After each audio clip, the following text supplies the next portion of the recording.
Assalamualaikum warahmatullahi wabarakatuh. Selamat pagi anak-anak kelas 11. Apa kabar hari ini? Semoga selalu sehat.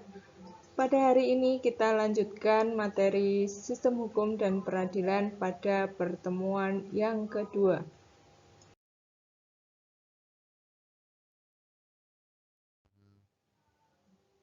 Melanjutkan pembahasan penggolongan hukum pada pertemuan yang pertama.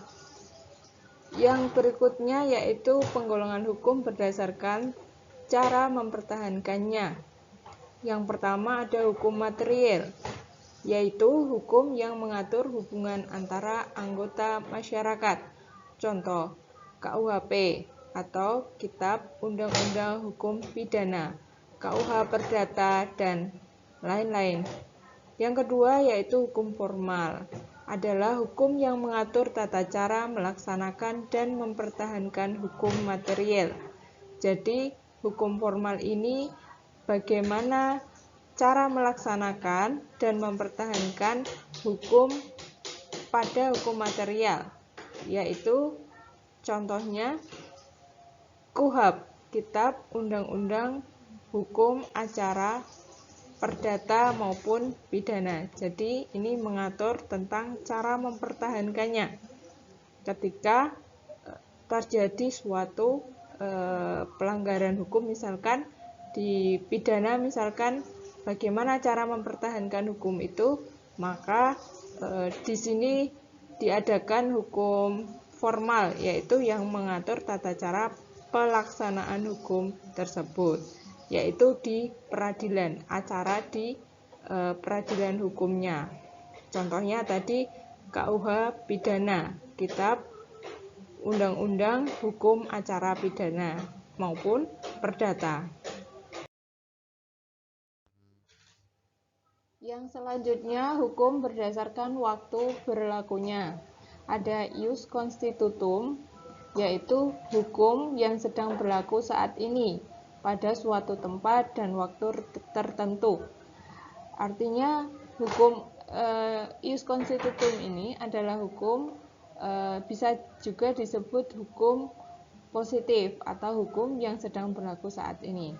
Sedangkan ius constituendum itu disebut juga hukum negatif atau hukum, yaitu hukum yang akan ditetapkan pada masa yang akan datang. Jadi hukum yang dicita-citakan, contohnya yaitu rancangan undang-undang misalnya, seperti yang kemarin di Indonesia itu rancangan undang-undang tentang Omnibus Law atau Cipta Kerja misalnya. Yang selanjutnya hukum berdasarkan tempat berlakunya. Ada hukum nasional, yaitu hukum yang dibuat oleh negara tertentu dan hanya berlaku dalam batas wilayah tertentu. Jadi seperti di Indonesia ini berlaku hukum nasional, lingkupnya yaitu se-Indonesia atau secara nasional, berlakunya di wilayah Indonesia. Sedangkan hukum internasional yaitu hukum yang mengatur hubungan antar negara. Ya, jadi ini misalkan hukum yang mengatur tentang batas wilayah atau tentang yang lain-lain yang berkaitan dengan negara-negara lain.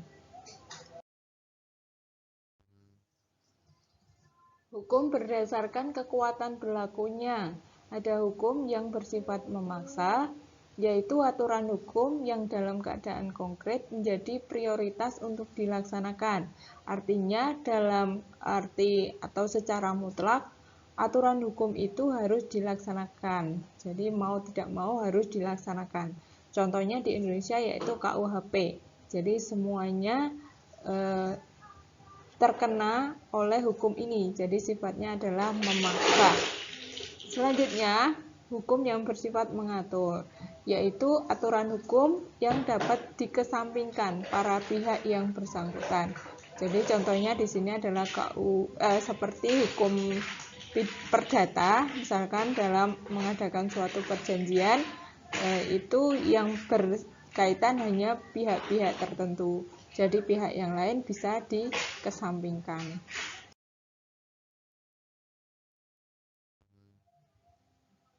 Hukum berdasarkan wujudnya dibagi menjadi hukum objektif, yaitu hukum yang lebih menekankan pada substansi hukum itu sendiri. Jadi, atau dengan kata lain, hukum objektif adalah hukum yang berlaku untuk semua golongan. Jadi tidak hanya golongan-golongan tertentu saja. Jadi substansi dari hukumnya itu bersifat menyeluruh, jadi tidak tergantung pada golongan-golongan tertentu saja. Sedangkan yang kedua, hukum subjektif, yaitu hak dan kewajiban seseorang yang diperoleh berdasarkan hukum objektif yang berlaku. Jadi ini lebih menekankan pada hak dan kewajiban, atau dengan kata lain, hukum subjektif ini berlaku pada golongan-golongan tertentu saja. Misalkan kaitannya dengan hak dan kewajiban di dalam Undang-Undang Dasar itu ada hak dan juga kewajiban warga negara. Jadi hukum itu hanya berlaku pada atau yang menjadi warga negara saja. Jadi yang bukan warga negara tidak diberlakukan hak dan kewajiban yang ada di dalam Undang-Undang Dasar negara kita.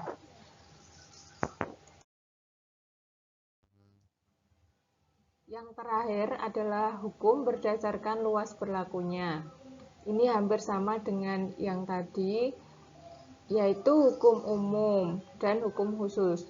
Hukum umum adalah aturan hukum yang dibuat oleh pihak dan lembaga yang berwenang, seperti tadi. Jadi hukum umum ini adalah luasan berlakunya itu untuk masyarakat umum yang juga dibuat oleh pihak yang berwenang. Contohnya adalah KUHP dan yang lain-lain.